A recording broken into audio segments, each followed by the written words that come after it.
The ugliest of the Bennett sisters, long forgotten to time, will have her story told. Just like her sisters, matters of pride and prejudice threaten to ruin her life, but will she prevail with the man she loves? Or will circumstances force her into a painful spinsterhood under the thumb of a cruel, empty-headed mother? The book, The Other Bennett Sister by Janice Hadlow, and you're listening to Lit Society. Let's get lit!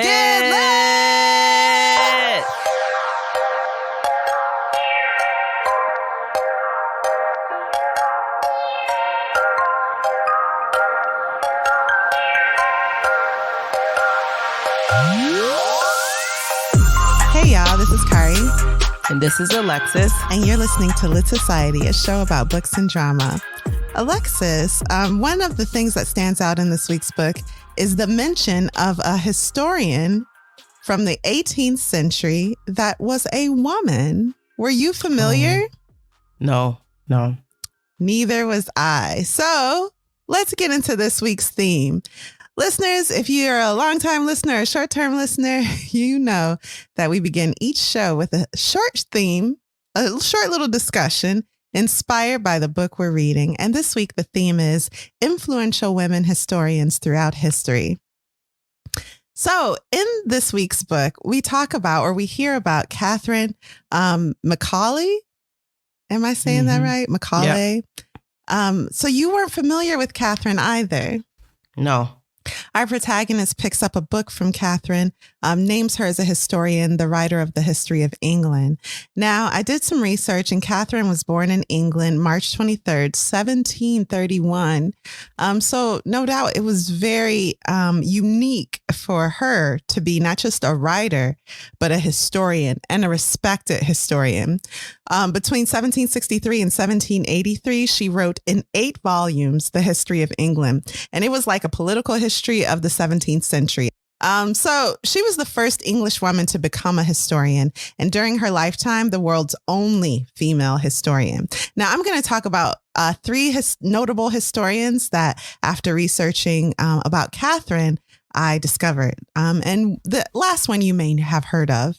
But continuing with Catherine, in the 11th century, William the Conqueror invaded and occupied England with an army made up of Norman, Flemish, and French soldiers. But anyway, Catherine felt that due to this conquest, England had lost its liberty and equality. And so with the history of England, she aimed to tell the story of the battles that won that freedom back for her homeland. She was very politically driven. Okay. She did, however, support overthrowing kings who did not appeal to the will of the people, including the execution of King Charles I. Oh, wow. In addition to her strong nationalistic motives, she was a moralist of sorts. She believed only virtuous, quote unquote, virtuous people could create a republic successfully. She was more concerned with the day's standards of propriety than she was with women's suffrage. Women's rights in general were not really her concern. However, she openly criticized political leaders if she deemed them vain and immoral. In 1778, at 47 years old, she married the 21-year-old brother of a quack physician. And that union kind of ruined her reputation in a lot of circles and led to her being widely ostracized. Because she married a youngin'? Because she was a cougar? Yeah, and his family was not respectable. His brother was a sexologist, which, can you believe that existed in the 1700s? And he created a celestial bed, which I do remember reading about, but it was supposed to help infertility and impotence. And it had like a lot of lights on it. He was also kind of a student of electricity. So he was a quack. I don't know what you want to say. That's what they referred to him, as a quack. He was probably quite inventive. Yeah, scamming. Hey, so she was losing friends in England, but she found new friends in the colonies, and she remained a friend of American revolutionaries, including George Washington, who invited her and her little boy husband over for dinner quite often. So did she leave after her scandal took flight? Yeah, she didn't retreat at all. In fact, when she died, George wanted to make sure she was set up during the last years of her life, but she couldn't travel all the way to America to take advantage of those provisions. She stayed home. in her homeland, which makes sense because she was full of such nationalistic pride. It just probably didn't even dawn on her to leave. So that is that. And that's Catherine Macaulay. I think I'm saying her name right. I hope so. Now let's move on a little time later to the 20th century. We have Noreen Branson, also born in England, May 16th, 1910. And she was a British communist, activist, and historian. She's interesting because both of her parents died when she was 8 years old the same year. Her mother from typhoid fever, and then her dad was killed in combat. And this sparked like an anti-war path that she'd follow for the rest of her life. But her grandparents were very wealthy. They were aristocrats, and they even presented her formally as a debutante in court. But she had other plans for her life. She started touring with the Bach Chorus, and at a charity event, she met this artist, this painter, who was also secretly a communist. And she married him a few days after they met. So her husband sparked in her this historian and activist that she didn't even know was laying dormant inside her bones. Distributing political pamphlets in poor neighborhoods, she was shocked by the poverty around her, and she became anti-capitalist. Just everything capitalism she hated. She used her background as a member of high society to move around without notice. She was like James Bond. She was like, oh yeah, tea and crumpets and communism. And she would spread the message of the Communist Party wherever she went. When her husband was arrested and held as a prisoner of war, she began working as a researcher for what was known as the Labor Research Department. And she specialized in welfare and social services. She published her first article in their magazine and continued to contribute for another 65 years to the publication. And after her husband was killed in World War II, she took over the authorship of the official history of the Communist Party of Great Britain, adding volumes for years. Wow. So that's Noreen Branson. And then finally, present day, still alive, Annette Gordon Reed, born in the United States. She's an American historian and law professor, a Black woman. She is currently a professor at Harvard University. Have you heard of Annette? No. Well, she's noted for changing the narrative regarding Thomas Jefferson and his relationship with Sally Hemings and their children. I have heard of her. Yeah. She was awarded the Pulitzer Prize for History, the National Book Award for Nonfiction, and 15 other prizes in 2009 alone for her work on the Hemings family of Monticello. She grew up in Jim Crow, Texas, and was the first Black child in her elementary school. She graduated from Dartmouth and Harvard, where she was a member of the Harvard Law Review. In 1997, began her path toward, I'll say, correcting a lot of the history known about Thomas Jefferson, specifically regarding him and Sally Hemings, when she published Thomas Jefferson and Sally Hemings, An American Controversy. Most academic historians had accepted the denials of Jefferson descendants and their assertion that the late Peter Carr, a married nephew of Jefferson, was the father of these Black children. Biographer James Parton adopted this narrative, and it had been repeated for hundreds of years that, Thomas Jefferson did not father these children with the slave that he owned, but his married nephew, did. Gordon Reed, Annette, analyzed the histography and identified the set of unexamined assumptions that had governed the investigations by many scholars. What do you think some of those assumptions were?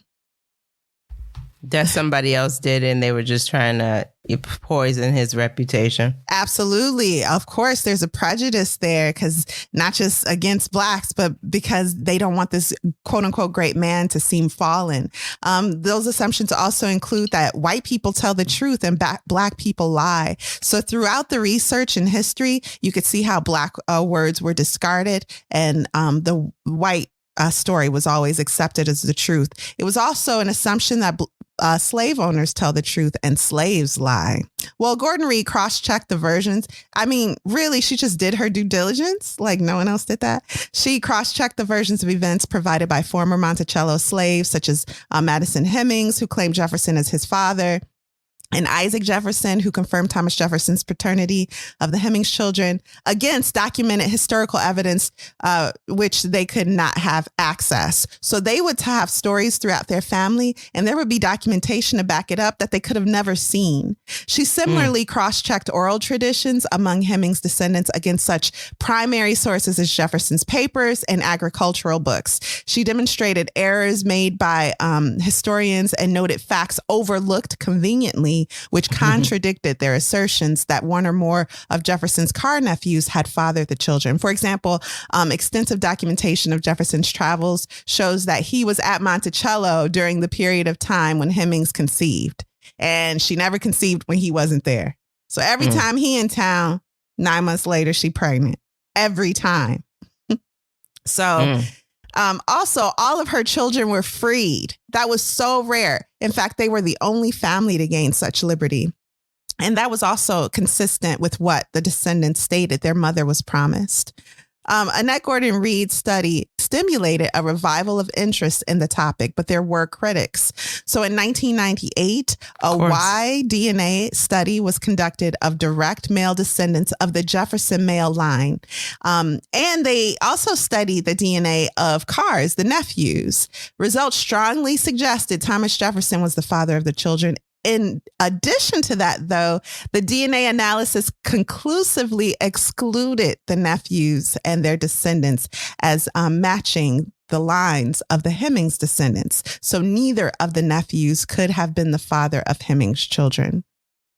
The findings received national attention. PBS devoted a whole series to it, lengthy program. They've stimulated new scholarship, new research.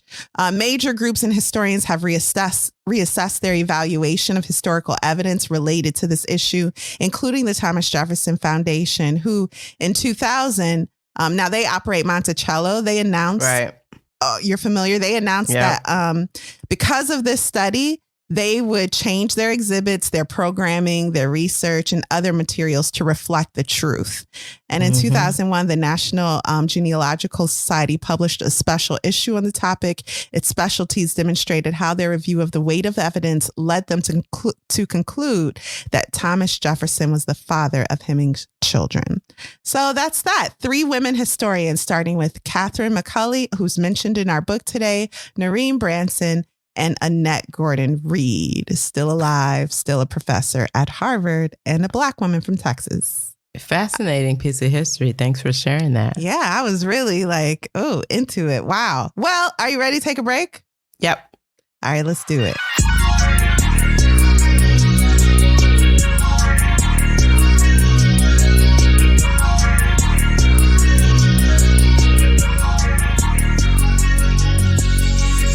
And we're back. Alexis, can you give us some context about our author, Janice Hadlow, and perhaps her reason for writing The Other Bennett Sister? Janice Hadlow graduated from King's College, London in 1978. She also spent time as a postgrad history researcher at Royal Holloway, University of London. She worked for the BBC for more than 2 decades. She's got many career highlights. She currently lives in Bath. Her first book is called The Royal Experiment, The Private Life of King George III, and that was published in October 2014. Is that fictional? No. Oh, okay. I was about to say, ooh, gossip. But still, I'm sure it's juicy. I think it's very juicy. The book we're covering today, The Other Bennett Sister, was published in March of 2020, and it is her first novel. Thank you for that, Alexis. Now, can you please give us a brief, spoiler-free synopsis of The Other Bennett Sister? 5 Bennett sisters, 4 swans with inviting characteristics. Mary is the middle child. She's seen as the plain, ugly, duckling, spectacle-wearing sister who is quite awkward and bookish. These are the traits everyone knows will keep her heading toward a life of spinsterhood. Despite what the others think, Mary must learn to find her happiness. Kari, who do you think would enjoy reading this book? Well, the obvious niche are those Jane Austen lovers. If you loved Pride and Prejudice, this is a great continuation of that story, focusing solely on the character you cared about the least, which is brilliant because you can make up almost anything about her. You haven't thought about Mary since she was playing that piano, embarrassing everybody. You haven't. Well, this book challenges you to no, think about Mary. So if you love Jane Austen, perhaps you'll love this story. And Alexis, what were your first thoughts of the other Bennet sister? How'd you even hear about this book? Listen, I wasn't excited to read this book initially, but my friends were reading it and loving it and like, ooh. So I started to get that feeling of missing out. So it's like, I think I should read that too. All right. I love it. Well, Alexis, why don't we begin with part 1, a deep dive into the other Bennet sister. You have the floor. Our story picks up before the events of Pride and Prejudice, which are covered in our first season. Oh, yeah. I'll put a link in the show notes. Yeah. Thank you for mentioning that.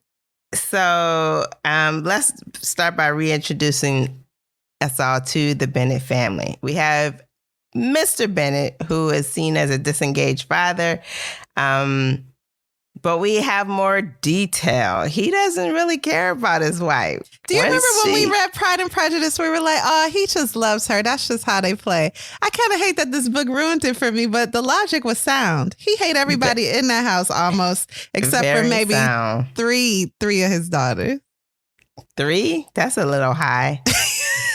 Anyway, she had these looks, but when he realized that she didn't have nothing else. The wife, yeah. Yeah. She was like, oh, God, I want out, but I'm going to stay. So he pretty much stays in his library.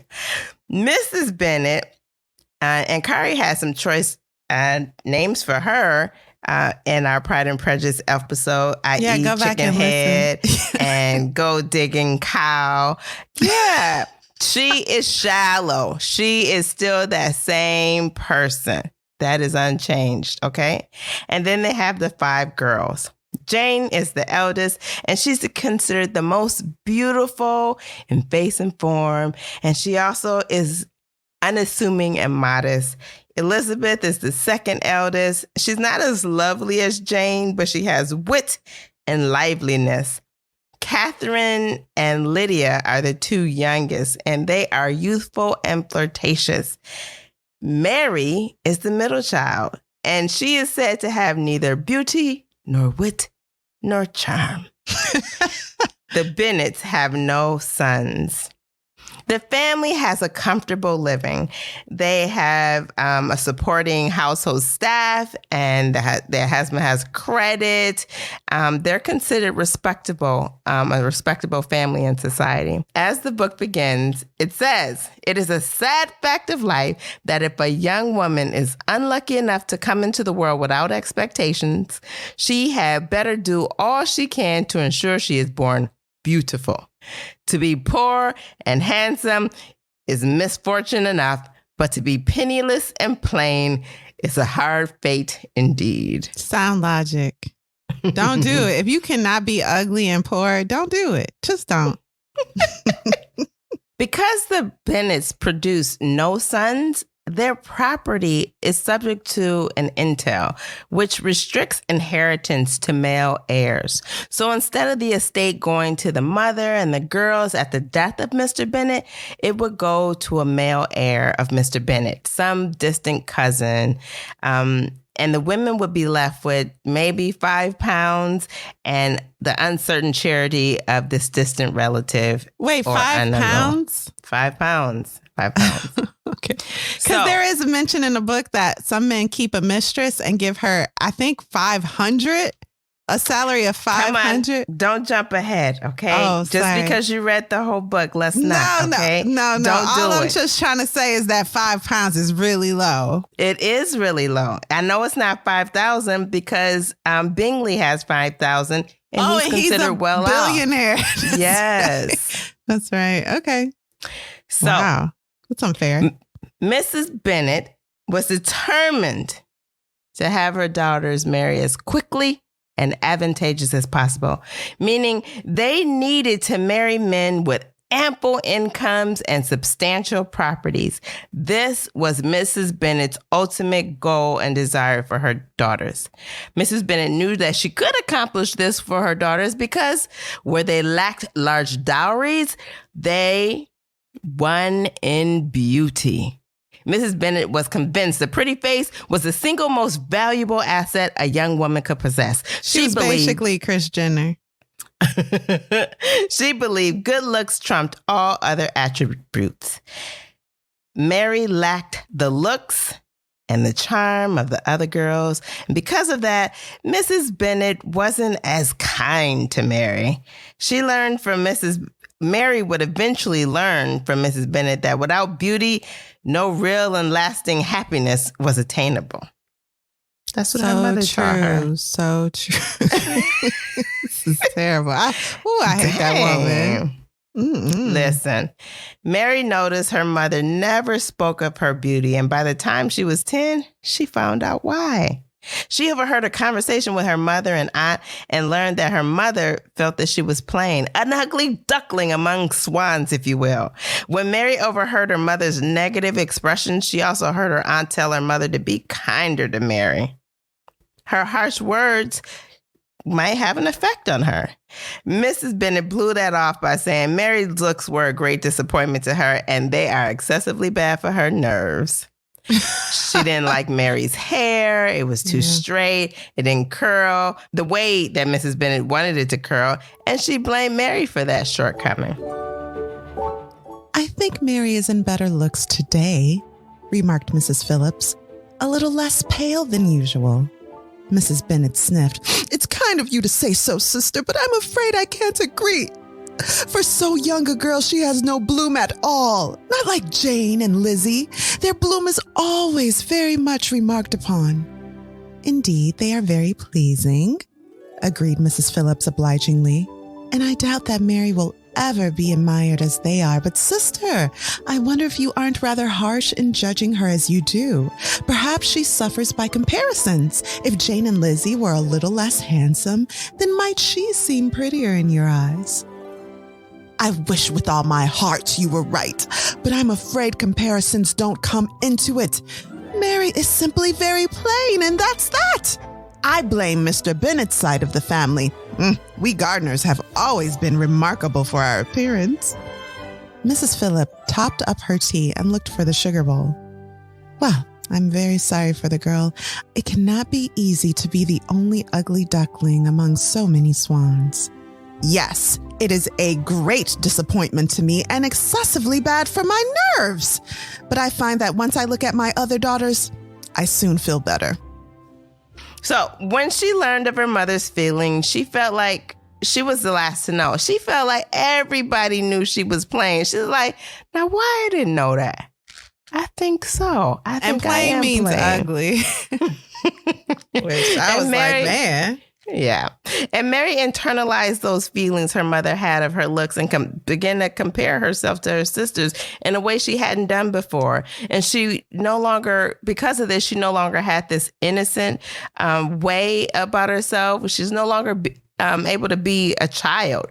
She lost her lightheartedness and took on a seriousness. Eventually, she would adopt this solemn, solitary, awkward personality as her nature. And it seems that her older sister stopped including her in things because of this new personality she had taken on. And while she believes Lizzie, her favorite sister, noticed her unhappiness, Lizzie did little to draw her out. And the two sisters, her two older sisters were really close and the two younger sisters were really close. So Mary just felt left out. She felt none of her family looked at her with affection. Now, I got to say, I think she only did that because she had no choice, because sometimes this is not what people do. This is what you see. Mm-hmm. Do you understand what I mean? And it was easy to tell in Pride and Prejudice that the younger sisters were a gang and the two older sisters are gang. So Mary just didn't have a gang in the house. And the dad had locked up in the room and all the mom wanted to do is fuss. So yeah, it makes it easy to draw that conclusion. But if the way it was described really broke my heart, like, how dare I laugh and run and act as if the whole world is full of opportunity for me like my sisters, when that's not true because I'm ugly. Yeah.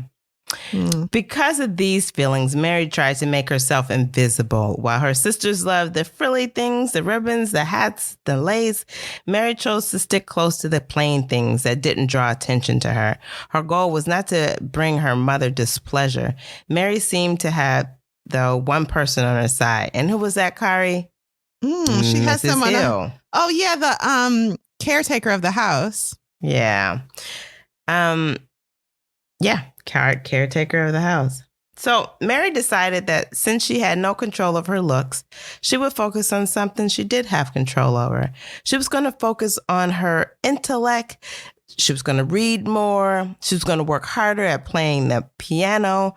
She decided that the best way to improve her intellect was to request a governess. She knew this was a hard ask, but after a few months of thinking about it, she finally asked her mother if she could have a governess. She told her mother her younger sisters would benefit from having one as well. They was like, but I don't want one. I don't want to learn. So not only did her sister tease her about it, her sister Lydia mocked her request. Her mother rebuked her for even having an interest in taking on more information. She was like, see, no one wants a governess but you, and I'm certainly not going to invest one just so you can be learning something. Yeah. Go learn how to be beautiful. Learn how to curl your hair. Follow Jackie Ian on YouTube. That's what the mama said. It was crazy. Her mother instead suggested that she read the books in her father's library. Now, Mr. Bennet was always in his library reading a book, and the only other person that would go into his library and read books was Lizzie. Mary thought her father didn't notice her, and she knew that Lizzie was her father's favorite. She hoped that going to her father's library would mean that eventually she too would have a close relationship with her father. Going to her father's library, though, came with some rules.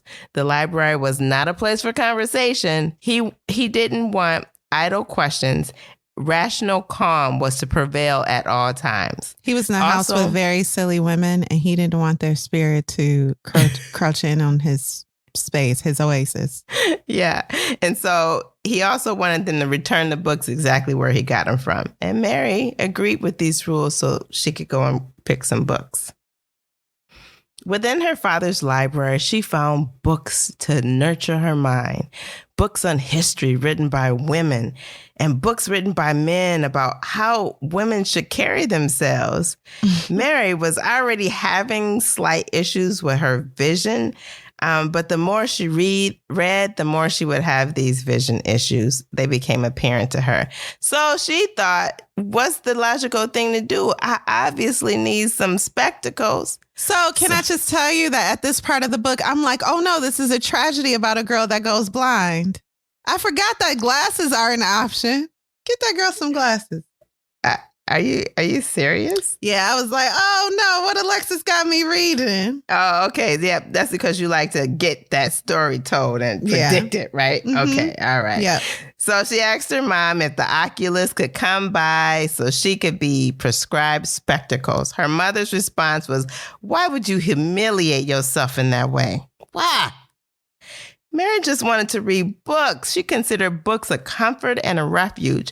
Eventually, her mother would relent and allow the oculist to come. Yeah, I think Lizzie says something, right? Like, why not allow her to stretch her mind or something like that? I think Lizzie sticks up for her a little bit. A little bit she does. She's like, I can't remember, but she does stick up for her. Yeah. But Miss Bennett wanted nothing to do with the visit. Miss Bennett told her no man will look at you and every woman will pity you once you got those spectacles on. Miss Hill would stand by with Mary and work with the oculist. So when the oculist arrived, his name is Mr. Sparrow. He brings his son, John Sparrow, who is in training, and they're going to select the perfect prescription for Mary. Captain John Sparrow. Just kidding. Oh, okay. Armed with her glasses, Mary could return to her books. Now, let's jump ahead to the first ball, Mary's first ball, in fact. News comes to Longbourn of an upcoming ball. This will be the first ball of the season. Mr. Bennet tells Jane and Lizzie that they can go and Mary could go if she wishes. Never expecting to have this opportunity to attend the ball, Mary is surprised and thinks about if she even wants to go. Her dear friend, Mrs. Hill, gives Mary a pep talk about going to the ball. She encourages her to go. She reminds her that she doesn't have to wear her spectacles all the time. She tells her that she looks as good as most women. She's got clear skin, a decent figure, her eyes are tolerable, and her hair is pleasant enough. What a mediocre compliment. I know. I'm glad you said that. Okay, great. And this person really has her best interest at heart. They just being honest. Yep. You ain't ugly.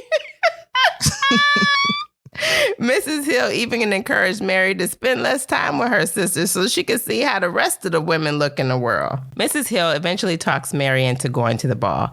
Mr. Bennet tells the girls that they can't have new dresses for the ball.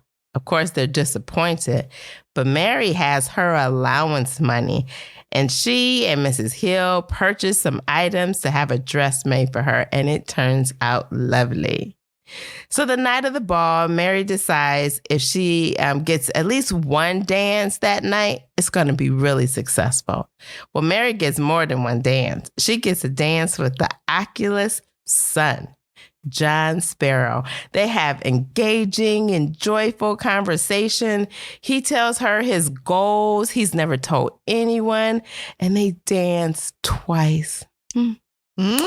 When John walks away to get Mary some refreshment, Charlotte Lucas, a friend of the family and close friends with Lizzie, walks up to Mary and tells her that she shouldn't dance with John Sparrow anymore as her mother wouldn't approve and that the young man is not a suitable partner for her. She should tell John Sparrow that she's not interested in dancing anymore this evening.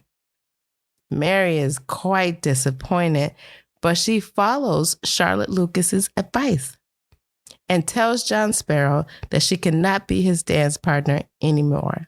And part of it is she doesn't want her mom to get up and tell him for her and embarrass her. So instead of her mom telling him he can't dance with her anymore, she's like, let me just be kind and cold to you. Yeah. Of course, this embarrasses John because he thought they had a great time. He's also disappointed. Kari, without jumping too far ahead, can you remind us who Charlotte Lucas is? Yeah, so Charlotte Lucas in Pride and Prejudice was the one who, without jumping ahead, yes. Pride and Prejudice jumps ahead a little, but I won't go there. Charlotte is, again, the second oldest daughter, Lizzie, who's the main character in Pride and Prejudice, one of her best friends outside the family. Charlotte is not very good looking to a lot of people. She doesn't like shine. You get the impression she probably is good looking, but she's just kind of dull and very practical and pragmatic. And she's not enchanting as a woman. However, her mother doesn't belittle her like the Bennett mother does. So she has some self-respect. She gets a way in society, or she gets her way through society by mostly being self-deprecating in her humor and conversation. And people are like, oh, Charlotte, you really know yourself. You know you plain. That's great. Come hang out, you know. Yeah. Thank you. And so after the party ends, Mrs. Bennet degrades Mary for putting her in the embarrassing position by dancing with John Sparrow, a man outside of their class. And Lydia teases Mary mercilessly about him. Yeah, what are you going to do? Marry him and then we can come visit you, a little bell on the door, and y'all can make glasses for us that we never wear because we too pretty? Is that what's going to happen? And Mary does her best to defend herself, but she is beat down by their words. She was like, but isn't Uncle Jack don't he have an office in the city? That's different. Goodness. He owned the offices. He owned a bunch of businesses. He's wealthy. He don't look in people's eyes and make them wear ugly glasses. Yeah, there's a real problem with that. Anyway, after the ball, Mary decides that she would not make the same mistake twice. Instead, she would train herself to not allow her emotions to betray her so she would never be in a similar situation. She would dive into her books and find out everything she needed to know to keep her safe from further error. She would treat her books as handbooks, manuals of instruction on how to live a calm and rational existence. Mary found books that spoke contrary to her mother's training, books that encouraged women to gain knowledge and read more than novels. This finding brought Mary joy. Also, during this process, she decides she's going to create a book of some of her favorite quotes by her favorite authors and give it to her father. She thinks this will draw them closer together. However, one day in the library with her father and Lizzie breaks out in the laughter, and Mary witnesses a heartwarming exchange between Lizzie and her father. Lizzie and Mary then have a brief conversation, and she encourages Mary to have some joy in her reading. Maybe read a novel, laugh a little. Mary also learns that her father doesn't care about any of the authors that Mary has now begun to feel are her favorites. She can no longer give her gift idea of formulating the quotes of these men who she considers great in a book and give them to her father because he don't like them. He don't have much respect for them. And it wasn't just ideas. She actually made this book. And these men, they're like self-help authors, but only for women. They know what women need to do. They contradict her mother, which was refreshing for her because a lot of these men are saying women shouldn't worry about beauty at all and thinking about silly things like reading novels. That's the worst use of your time as a person and especially as a woman. So she's like, Jane, I can't believe you're reading a novel. Don't you know that women should read nonfiction? And Jane is like, girl, if you don't mind your business. And the dad is like, yeah, you do need to mind your business, Mary. And Mary's like, oh, but this author said this and, it's from your library, Dad. I thought you would respect it. And the dad is like, I don't even like that book. And everything the authors say, you got to take with 5/5 fists of salt. So no, Mary, no one is listening to you. And then him and Lizzie go, gah, gah, gah, gah. I love you, little girl. And Lizzie's like, I love you too, Dad. And they forget Mary in the room. It's tragic. So Mary decides to ask her father for some book recommendations. And he tells her that her tastes are very strenuous for so young a girl. And that she doesn't seem to tend much towards the light, bright, and cheerful. And Mary agrees. She tells her father she wants to be informed, not entertained. So her father tells her to follow her own instincts, and they will guide her better than anything he could suggest. Now, let's welcome a new neighbor. Now we get into the Pride and Prejudice portion of the book. The family learns there's an eligible bachelor moving into the neighborhood, and Mrs. Bennet immediately sets a plan for him to marry one of her daughters. She tells Mr. Bennet to make his introduction so they can meet him. And while Mr. Bennet initially refuses, he meets the new neighbor, Mr. Bingley.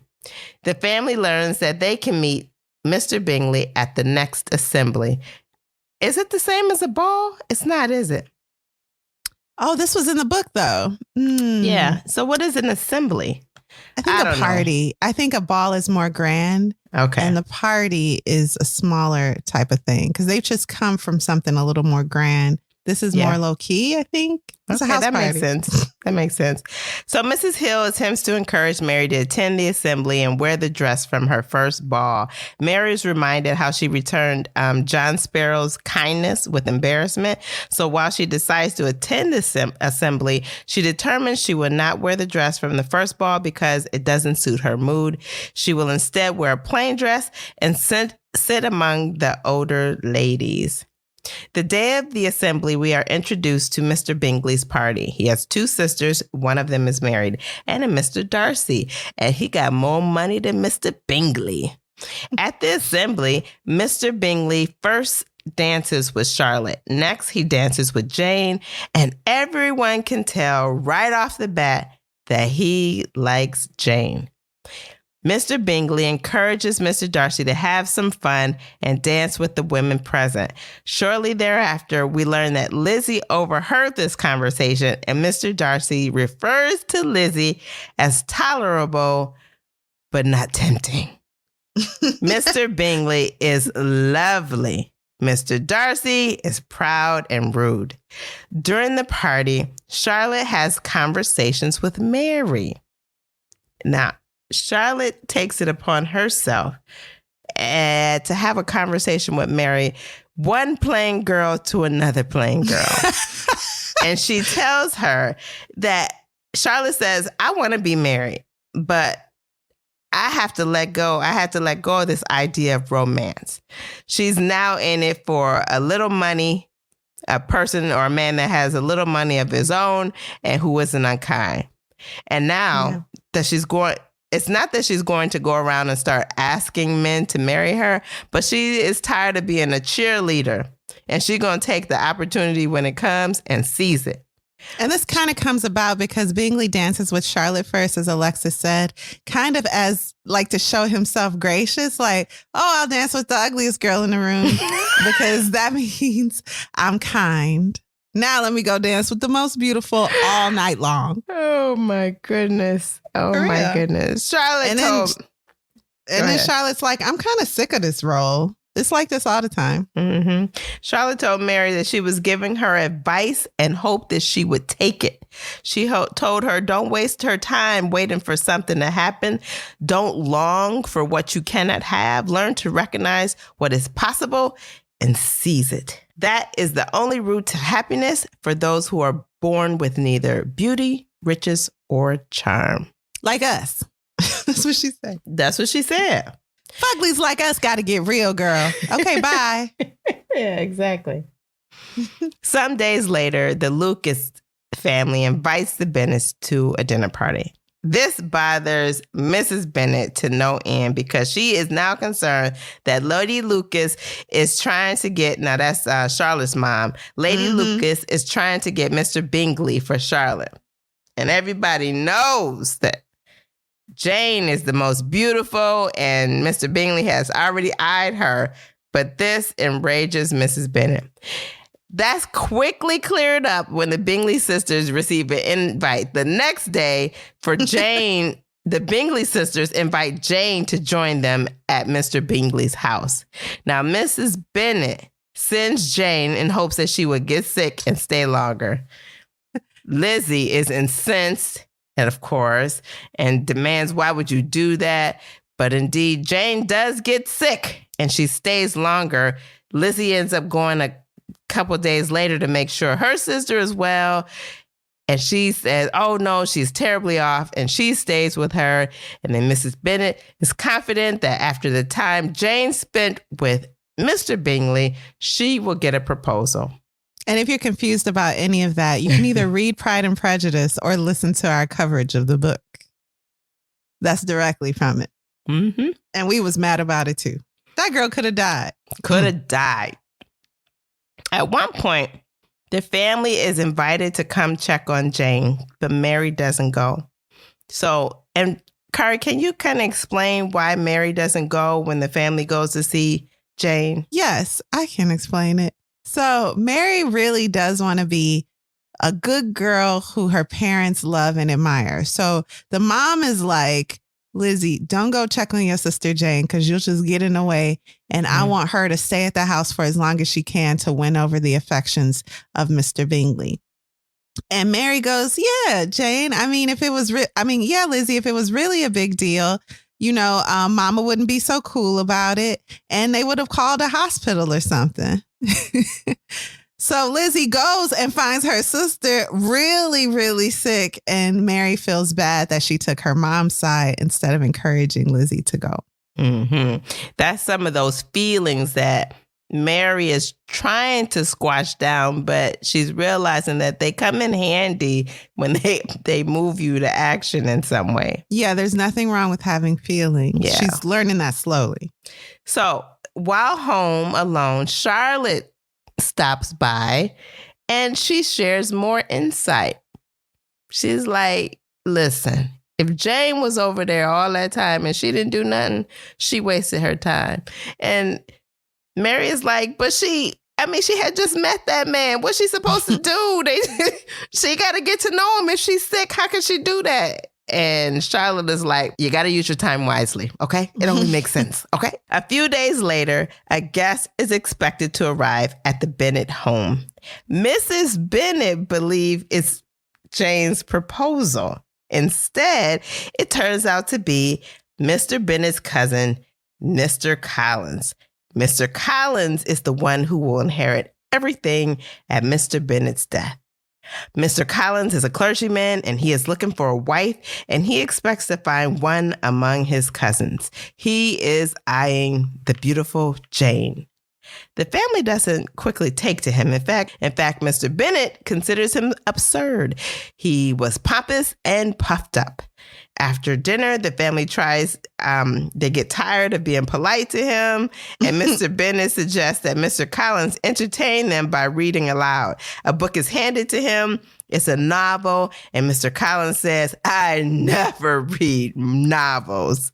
Mary then rushes to his aid and brings one of her favorite authors, a book about sermons. And Mr. Collins says, we shall not go wrong with this. Mary is happy by his response and wonders if they may share other interests. After Lydia interrupts Mr. Collins' readings with another topic, Mary goes to his side to apologize and learn of his other reading interests. However, so this is really kind of funny because he's supposed to have command of the room. Everyone is low key making fun of him. Like the dad is like, "Oh, do you practice the compliments you tell women?" And Mr. Collins is like, "Yes, I do actually." And everyone's like, oh, no, you don't get it. So anyway, while he's reading, the younger sister goes, you won't believe who I saw in town. Hey, mama. And even the mother is embarrassed. Like, girl, we supposed to be pretending we care about this man so he can marry one of y'all and we don't lose the house. Again, Mary is trying to go to his side to apologize and find out more about him. See, what are the books you like, fella? Come on. Mr. Collins don't pay her no attention. He don't even linger in conversation with Mary. And despite Mr. Collins' negative attributes, Mary begins to think of him as a companion to discuss her favorite authors with. Maybe even a possible suitor. She begins to try to think of Mr. Collins as a serious partner in life. And while she knew Mr. Collins was eyeing Jane, Mary remembered Charlotte's words that a man's preference might be turned around by a woman truly determined to win him. So she needed to guide Mr. Collins to this conclusion that she was the sensible choice for him. But then she thought about John Sparrow and their connection and knew she would never have that with Mr. Collins. She then thought of what she just mentioned to Lizzie when she wanted to go to Jane's aid, that every impulse of feeling should be guided by reason, and it was time to apply that lesson to herself. She could not be influenced by unruly emotions. Mrs. Hill also encourages Mary to consider Mr. Collins, which emboldens Mary's plan. The next day, she presents her thoughts to her mother and is immediately put down.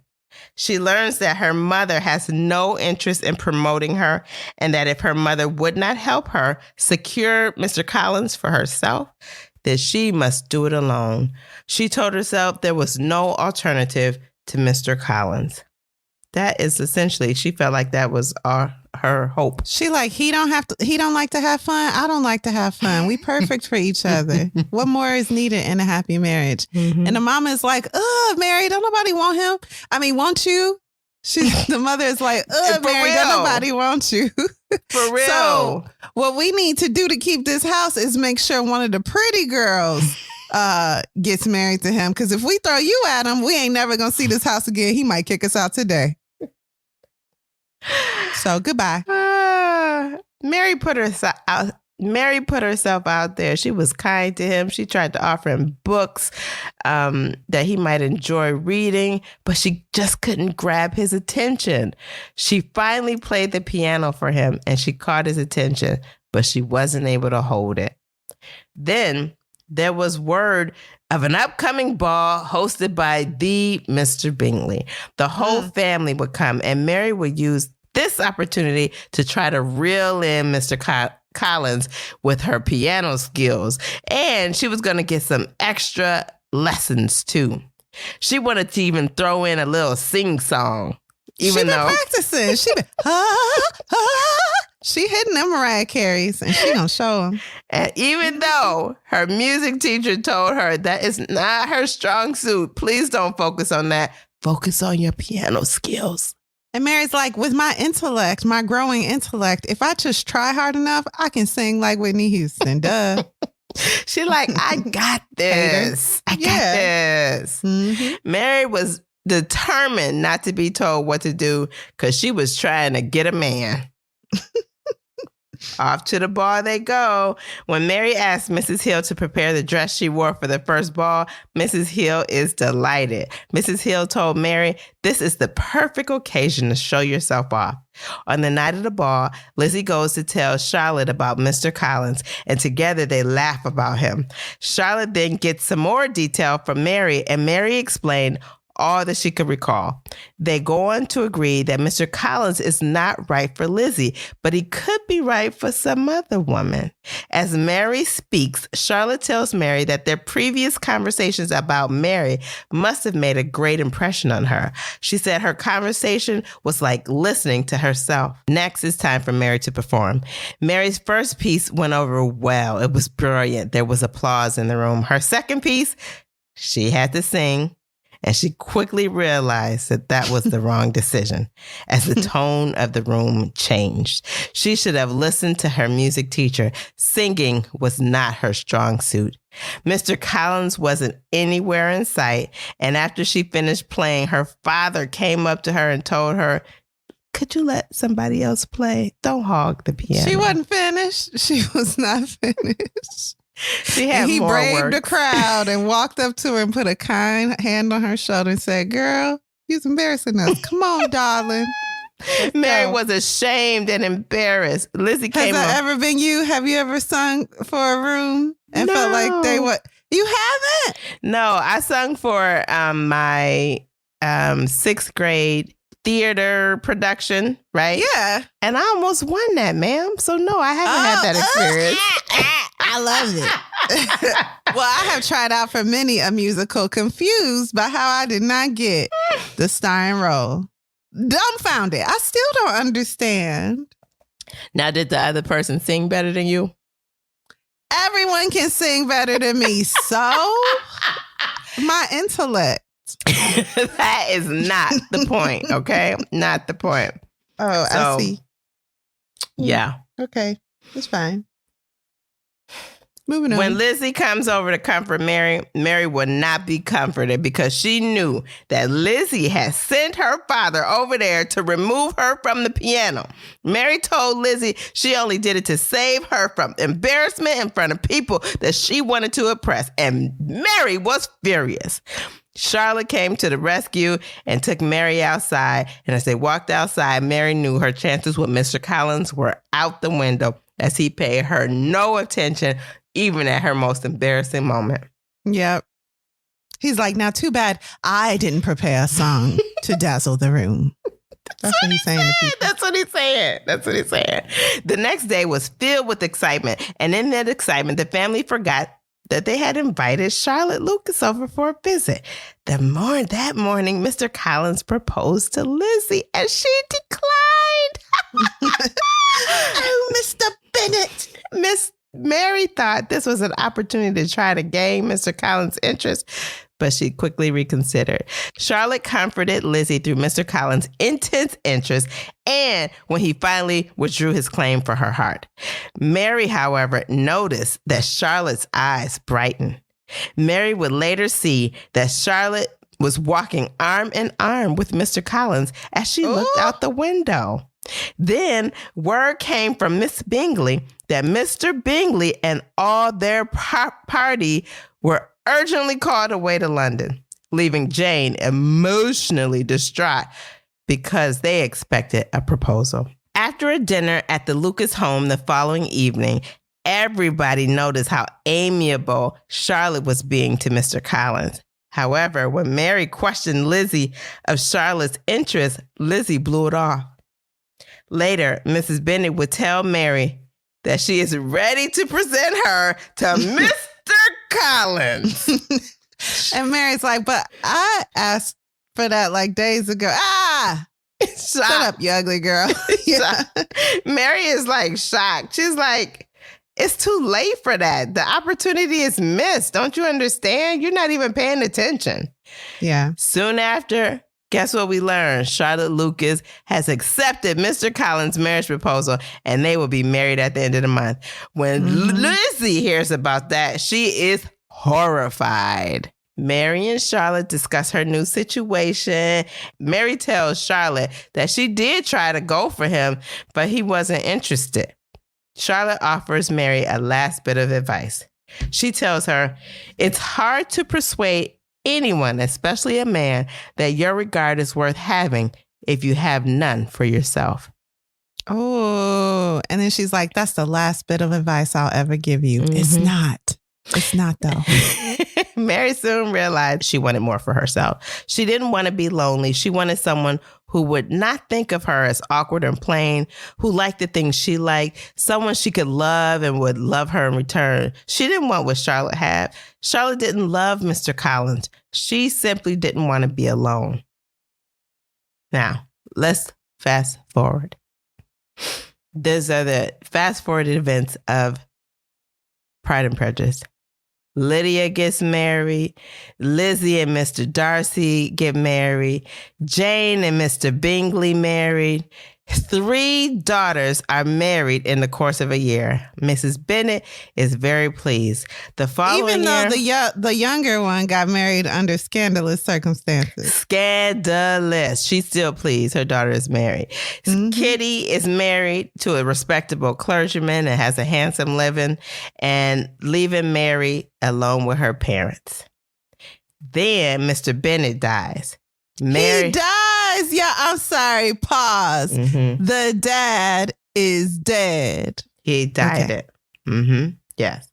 Mary and Mrs. Bennet move in with the Bingleys. That's her sister Jane's husband. Because remember, they're getting evicted because of the intellect. What is called? Intel. The intel. Yes. The intel. The intel is not very intelligent. So now the grieving widow and the daughter got to get out.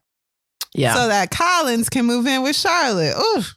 You know, I actually think they didn't have to move out. He put them out.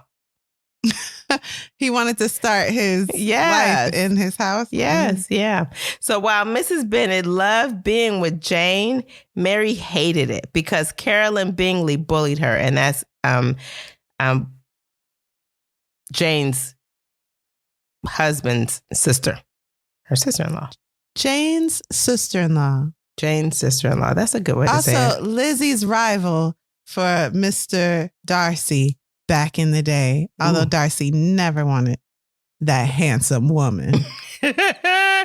So Mary decides that she can't take it here. She don't want to be bullied. Her mother is getting on her nerves. She's being bullied by her mother and by Jane's sister-in-law. It's awful. So she decides she wants to go live with Lizzie. Lizzie warmly welcomes her.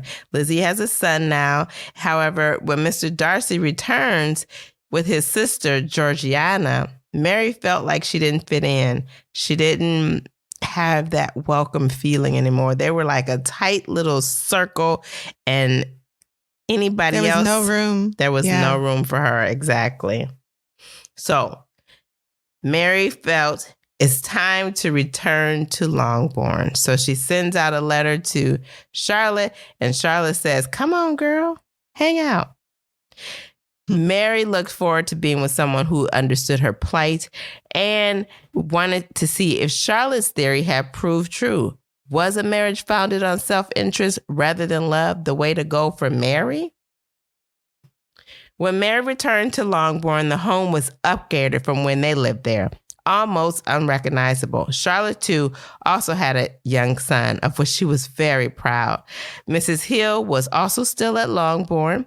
It would seem that Charlotte had gotten all she longed for. However, Mary did notice a few things. Charlotte didn't meet her husband's eyes. She didn't take his hand. And Mr. Collins was always staring into his wine. She didn't laugh at his jokes and stuff. Yeah. And that's really hard to watch. It was hard to read. It was awkward. Yeah. Mary seemed to enjoy her time at Longbourn, though. She no longer had the teasing and the harassment. She didn't feel out of place. And Mary enjoyed Charlotte's company. She also noticed that Mr. Collins was rarely present and that the couple rarely spent time together. One day, Mary noticed Mr. Collins in the yard and he didn't seem happy. When he's alone by himself, he looks sad. Mm-hmm. She also noticed that whenever Mr. Collins tried to engage Charlotte, she did everything. She didn't reciprocate. In politeness, but she didn't reciprocate conversation. She didn't reciprocate any affection that he showed her. It was just, Charlotte avoided him. Mm-hmm. Mary could see his disheartened reply. She could see that Mr. Collins was miserable. One day, Mary and Mr. Collins were in the library, and at the same time, both wanted to respect the other's desire to be in the library. While discussing the situation later with Charlotte, she told Mary Mr. Collins could use another room. Mary told Charlotte she was content to be in the same room. She'd just stay at the other end. Charlotte says, with your own well-defined separate territories, it'll work out. That's how it's worked out for her. Ooh. When the opportunity arises, Mary asked Mrs. Hill if the Collins were well matched. Miss Hill replies that they don't argue. There's never any trouble between them. And Mary asks further, do they enjoy each other's company? Speak plain English, woman. I'm trying to see if I should marry somebody I don't love one day, okay? Yeah. Does it work? Yeah. Mrs. Hill tells her, you can tell you've never been married. They've been together a few years. What kind of answer is that? Exactly. You've never been married. You can't expect them to behave like young lovers. However, Mary was like, but Lizzie, my sisters and their husbands behave like they still like each other. Like they like each other. They can't get enough of each other, in fact. Yeah. And they enjoyed each other's company. The Collins, on the other hand, were hardly ever together. Mary began to think that Charlotte requested Mr. Collins complete a yard project to keep him at as much distance as possible between them. She said, why don't you build a house for trees? And you can go be with the trees. That's what she told her husband. That's what she told him. And I'll get a chair in there so I can come visit you in your house with your trees. Yeah. Mrs. Hill tells Mary that there are different ways to make a marriage work. If it's not what they both want, they won't be the first to find matrimony not quite what they expected and make the best of it. Mm. Mary is not trying to hear this. That don't sound reasonable to her. She soon realizes that Mr. Collins is miserable in this arrangement that he created himself. Mary initially thought that the Collins marriage was successful, as well as Charlotte's decision to marry him, but she had to reconsider because she hadn't considered Mr. Collins' happiness. Yeah, she went there to see if Charlotte was happy, and Charlotte looked content. Now, Charlotte's house is laid out. Charlotte's house is just Architectural Digest. She gets the polish for the wood specially mixed to be a certain fragrance that she likes. All her china's polished, okay? Her silverware, true silverware, is polished. Her child is neat. She is, she wearing designer head to toe, Louis Vuitton, Chanel. She is like, everything is great. And then the husband come in. They have spent days together, Charlotte and Mary's like, well, maybe this is the life for me, marrying somebody out of practical need instead of love. But then Mr. Collins walk in and Charlotte zip up. He making jokes like, and that's why it was red and blue all over. And she like, that's Charlotte. Yes, I heard you. I heard it. So now Mary's like, well, now I don't know. And then when she looks at Mr. Collins and how miserable he is, she's like, I don't know. this ain't the life for me. So Mr. Collins quickly learned that Mary would not disturb him as he worked in a library and regularly came there to complete his work, knowing that he would not be disturbed by Mary. Then one day, he ventured over to Mary, curious about the book she was reading. Mary told Mr. Collins she had begun an investigation into human happiness. She wanted to know what it was, how it could be achieved. She wanted to know where it came from and if we could possess it within ourselves. She wanted to know how to recognize it if humans could live without it if they didn't have the privilege of experiencing it. Mr. Collins was surprised by her interest and picked up some of the books that she was reading. Mary told Mr. Collins the search for happiness, individual happiness, was one that concerned us all. That embarrassed Mr. Collins a little bit. He said some might say so, and that he should consider it himself, and walked away. After a few days, Mr. Collins offered Mary a book to consider in her investigation, in her research about happiness. And this brought Mary untold joy, as this was the first time that someone had showed an interest in her intellectual pursuits, and she was astounded. She thought back to how indifferent he was to her when she made attempts to engage him back in the day. When they finally had a discussion, Mr. Collins applauded Mary's summary of what she had read and encouraged her to read more. The more Mary read, the more confident she became. The silence of the library eventually turned to animated conversation that even Charlotte noticed. One afternoon, as they worked in the garden, Charlotte asked if Mr. Collins was boring. She was like, you know what? If he's really boring, you could just tell him to get out. And she said he could be so passionate on subjects that interest him that it could be fatiguing. Don't feel obliged to keep him in your company. Mary told Charlotte she wasn't the least bit bored. She was grateful for the time and interest that he gave her. She's like, Charlotte, you should join us. Yes, Mary then invited Charlotte to pursue some course of study, as Mr. Collins makes it so easy and stimulating. Charlotte told her she didn't have time to go ahead and be studying with him because she had a house to see after, a child to see after. And Charlotte walked away and said, I got to see about dinner.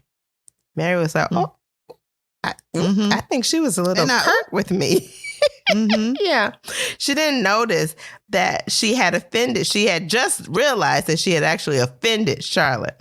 And she don't know what it is that she said that offended her. But by the way she walked off, she knew she had offended her. The next time Mary and Mr. Collins interacted, he invited her to learn Greek. When Mr. Collins invited Mary to share her progress at the dinner table, Charlotte was obviously not interested.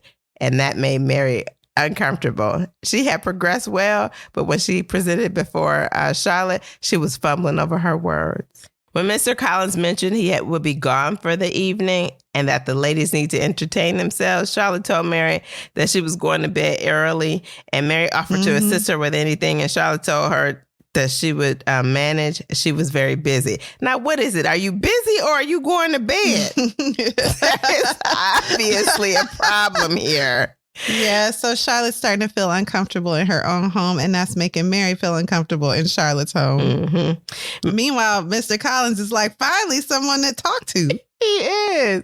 Mary started to wonder if Charlotte was jealous, but she removed that from her mind, and she thought She's it was like, how can anyone be jealous of a man they don't like? A ridiculous thought, right?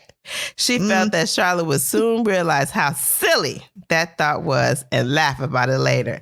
But did she? Girl, you don't even like your husband. What do you care if I spend time with him? Yes. Enter Mrs. Hill. Remember her? She's still here, remember?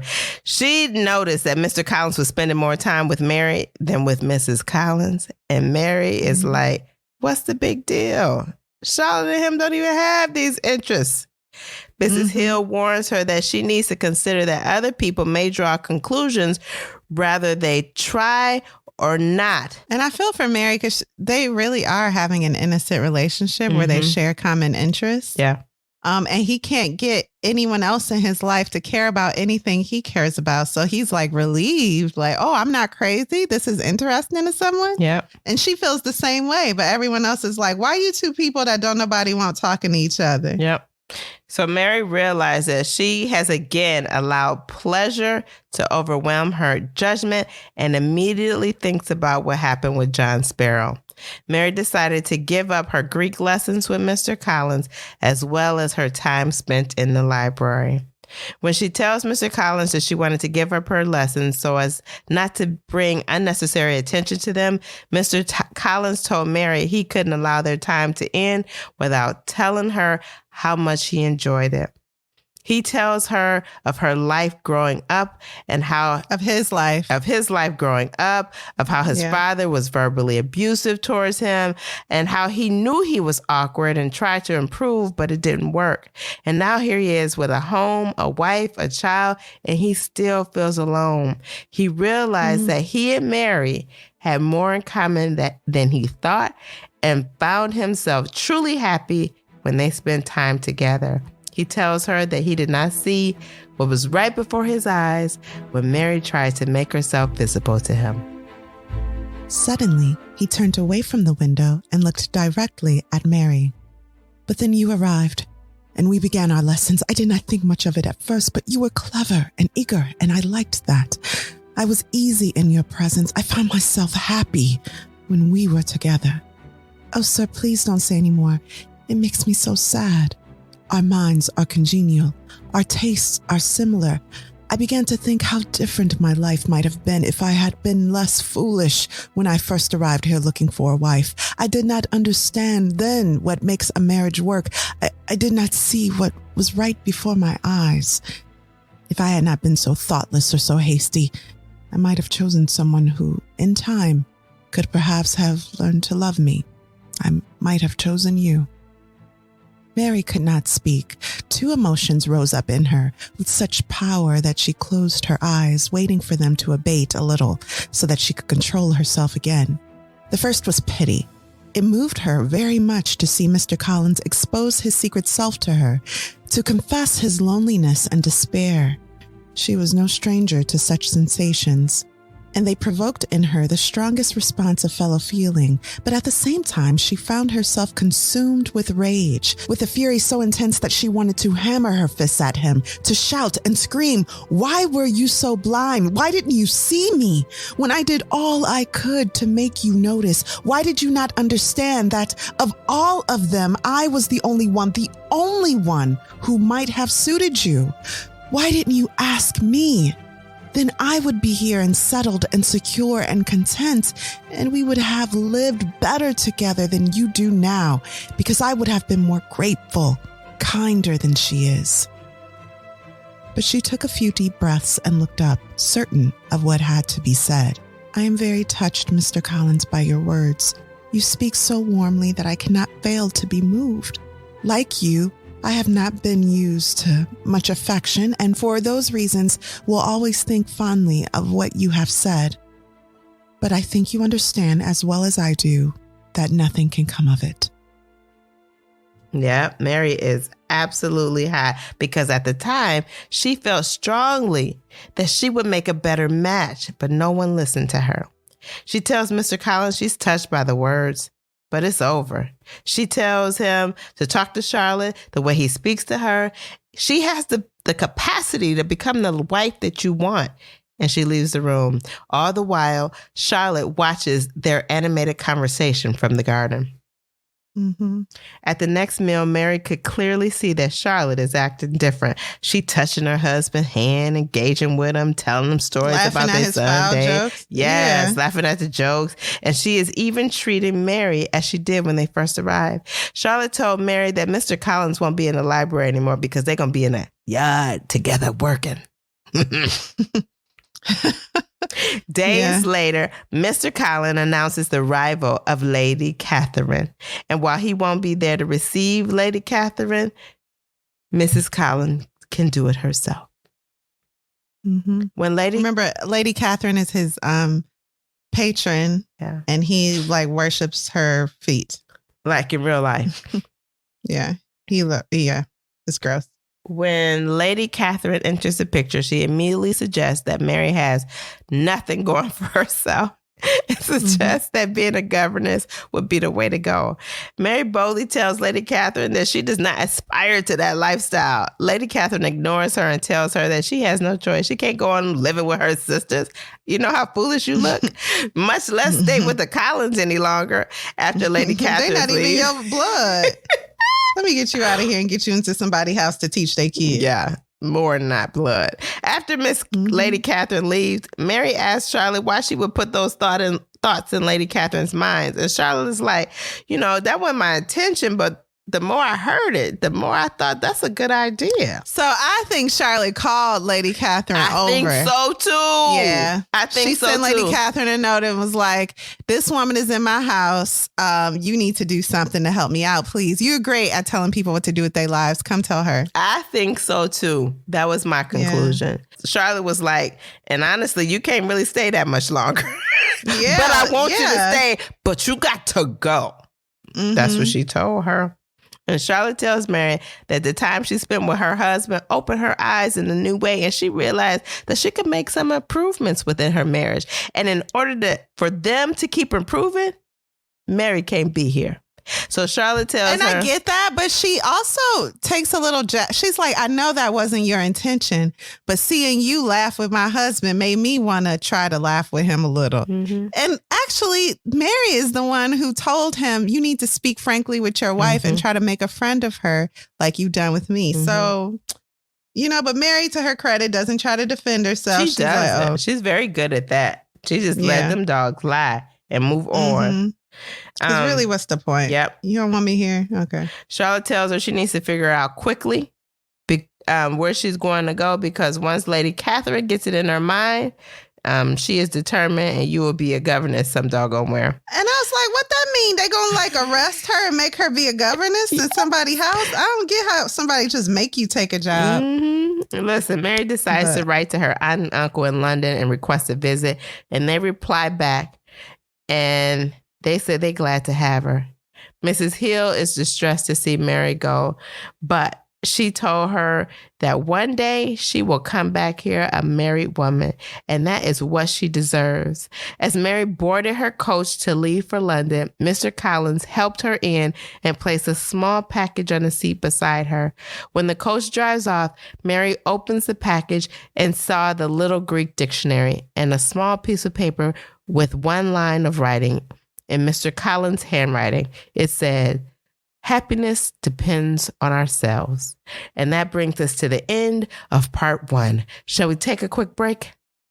All right, let's do it.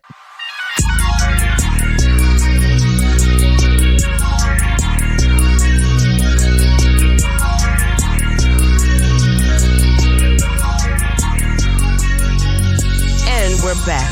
So, Kari, what are your initial thoughts on part 1 only? Okay, focus.